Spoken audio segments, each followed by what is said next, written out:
talaga yung pagpunta namin Kalulambo. Pag punta namin Kalulambo, ang problema lang yung tapos na kami pumunta Kalulambo at naglakbay kami. Yun, yung sabi ko ay bigla ang pangyayari. Parang bandito to.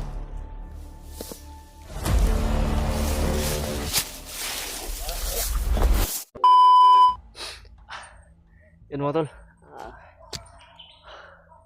Grabe. Isang tinasahang pangyayari na naman mga tol. Naambos kami.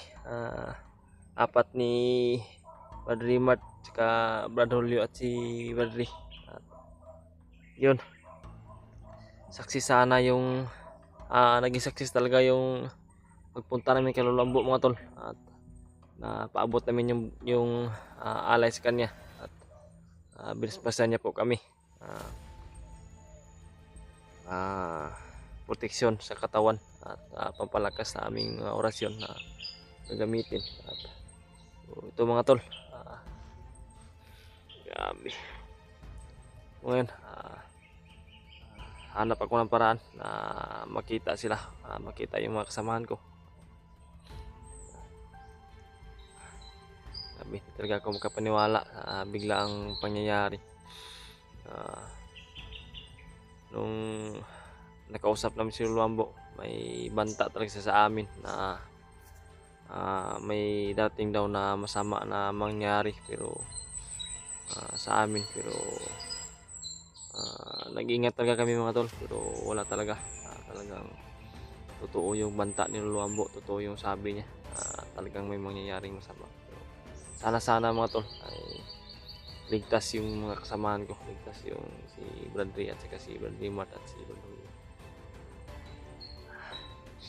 Malayo na kami sa kay Lolo Ambo. Doon hindi namin inasahan talaga pangyayari po. Ganito yung nangyari na nagkahiwalay-hiwalay kami.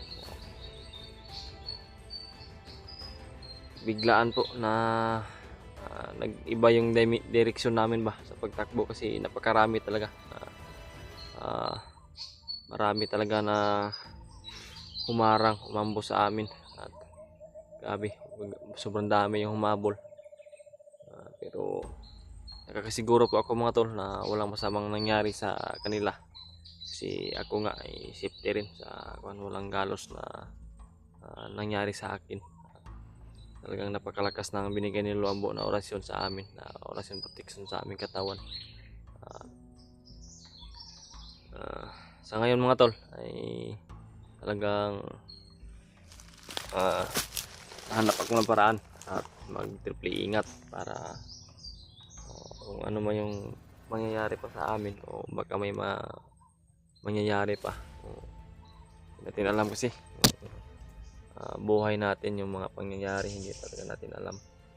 Pero hindi kami nawawala ng pag-asa mga tol. Yung hangarin talaga namin ay isa lang, yung mag-ina ni Bradley. Mag-ina pa rin kasi yan kasi may dala-dala pa yung may sinabak pa na bata yung asawa ni Bradley. Isa lang yung hangarin namin na ang mission namin ay yun talaga, na maligtas namin yung mag-ina ni Bradley at saka si Brad Pidot po mga tol. Nakakaawa na po si Brad Pidot po, sobrang awa na po talaga kasi matagal na rin yun sa kamay ng mga kalaban. At nakita pa namin ng video ng nakaraang video, previous video na na-upload ng mga bandido sa channel niya, yung grabe yung bugbog sa kanya. Talagang di ko matingnan ng ganon yung kasamahan, ganon yung ginawa sa kasamahan namin. Yung bandido talaga mga tol, di ko alam kung hanggang kailan to matatapos ang laban na to, pero hanggat hindi sila nauubos ay hindi rin kami titigil sa pagpaslang sa kanila, sa sugpo sa kanilang kasamaan po, lalo na po kay Bagnot. Yan yung nangungulo at yan yung napakalakas na kalaban namin dito sa misyon na ito. nagpapasalamat din po talaga ako sa suportahan niyo palagi mga tol sa amin. Talagang hindi niyo rin kami pinabayaan. At yung talagang masasabi ko po mga tol, sa ulit-ulit ko nasabi po na yung hinihiling ko po palagi sa inyo ay yung dasal niyo palagi sa amin, sa aming kaligtasan, ay kaligtasan palagi sa araw-araw sa aming paglalakbay. Yun lang po yung hiling ko palagi mga tol, na ipagdasal niyo po kami, yung bawat isa sa amin, sino mang hunter na kasama namin sa iba't sulok ng mundo, kung saan sila naroroon, ay sana ay ligtas din po sila lahat. Lalo na po kami, yung buong Timpogi, sana ay wala talagang masama mangyari sa amin. May mangyari man sa amin, ay sana ay di kalunos-lunos na mangyayari sa amin. Sobrang basa ng damit ko kanina mga tol, kasi kagabi pa kami tumakbo, madaling araw ba, madilim pa konti, pero malapit na yung umaga ba. Sabi yung takbuhan namin, hindi nga kami nakakuha ng video. Nagkuhan kami kay Luluambo, pumunta kami kay Luluambo para talagang secure at safety kami na makarating doon ba, para baka sakali man na minomonitor kami ng mga kalaban, ay hindi nila makita, hindi nila malaman. Pabalik na kami sa pag-akyat sa bundok. Yun mga tol, success talaga yung pagpunta namin kay Luluambo. Pag pumunta namin kay Luluambo, ang problema lang ay yung tapos na kami pumunta kay Luluambo at naglakbay kami, at yun, yung sabi ko ay bigla ang pangyayari, naambos kami. So yun lang mga tol, sana i-share niyo po ito sa ibang kasama namin na nasa bundok.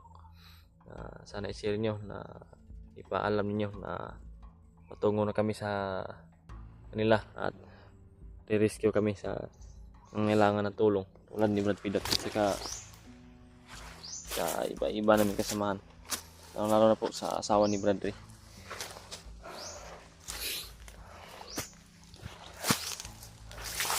Ngayon mga tol, dandahan na po siguro ako sa paglalakbay. Hanap ako ng paraan talaga na makita ko sila, Bradley Mart at saka si Bradley at si Julio. Iwan ko kung ako lang ba yung naiwalay sa kanila o may kasama ako na nag-iisa rin ngayon. Yung pagtakbo talaga namin, hindi talaga namin nakita yung bawat isa. Hindi ko nakita yung bawat isa kasi naninigurado rin ako na safety yung buhay ko, at naninigurado din po kami talaga na walang mangyari sa amin. Pero sana ay kung may nagkahiwalay man kami lahat, sana ay magkita talaga kami ulit madaling panahon at sa madaling araw po, para hindi talaga kami mahirapan. Kasi itong mag-isa ka po palagi mga tol, talagang napakahirap po. Talagang hindi tayo wala tayong makausap, wala tayong kaagapay sa bawat plano ba, kung ano yung dapat gawin, ano yung dapat niya kikilos para sa safety at sa layo sa disgrasya po. Yun po, abot nyo sa mga kasamaan ko, kina Bradley at kay Bradley Mart at kay Brad Julio. Hinahanap ko sila kung saan man sila ngayon. Sana ay nandito lang sila sa malapit para mabilis na magkita kami ulit at kasama.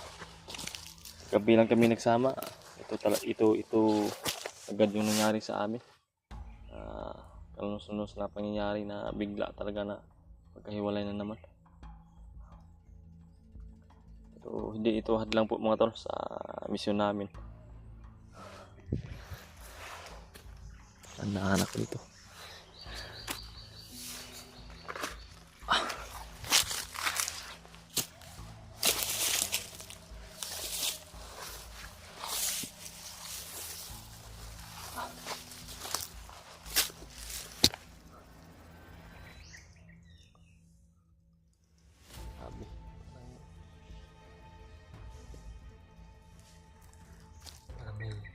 namin sa unahan.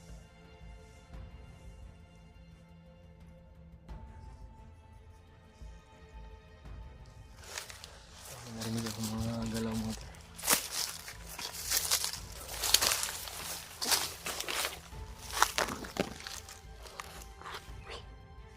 Parang bandido to. Bandido. Nakasuot na damo. Grabe ah. Hindi tayo, buti na lang ako yung una na nakarinig at nakakita sa kanya. Napakadelikado to mga tol kung hindi to gumalaw.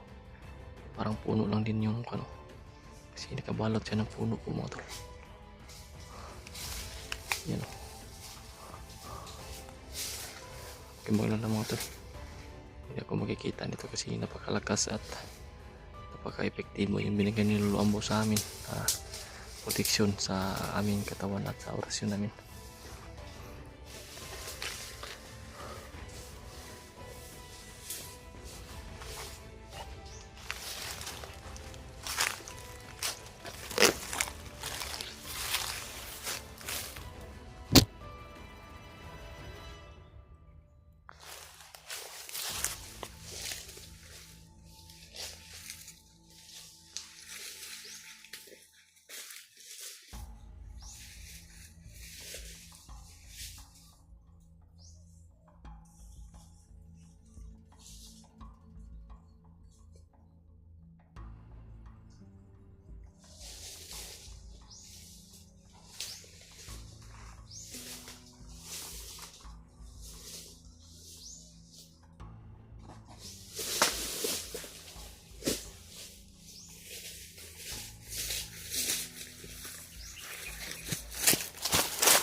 Patay mo tol.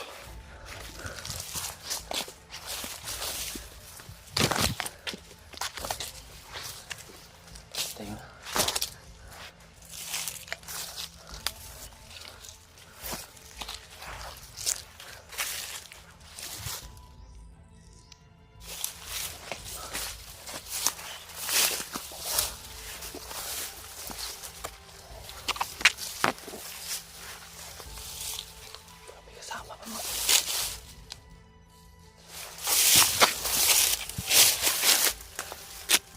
Sama pa dito sa unahan.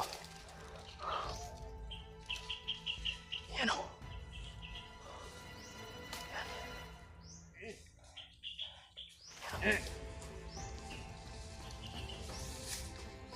May kasamaan pa.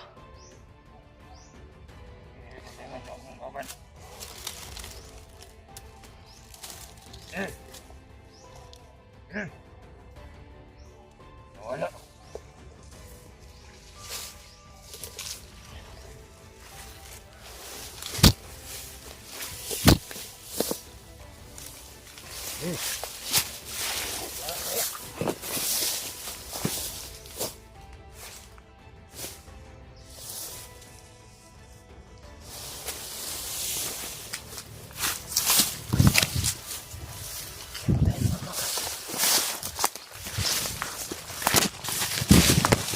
Dali dito.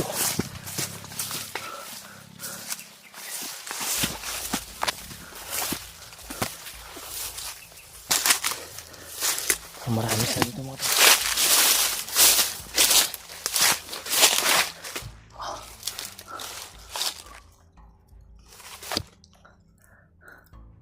Saan kaya? Parang ramdam ko mga tol na dito na siguro yung mga kasamahan ko mga tol.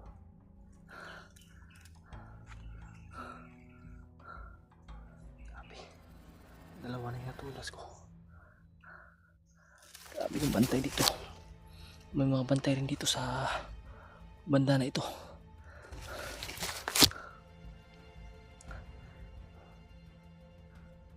Sili po sa, huwag niyo po kalimutan mga tol. Sili po talaga ito sa mga kasamahan ko mga tol.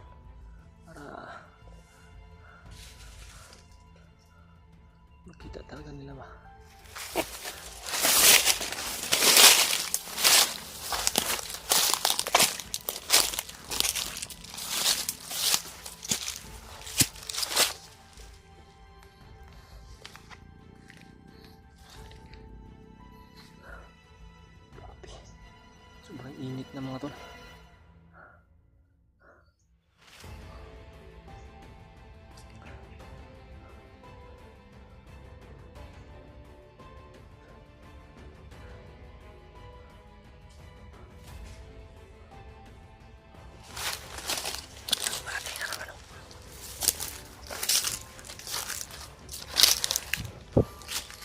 Padaanan siguro natin to.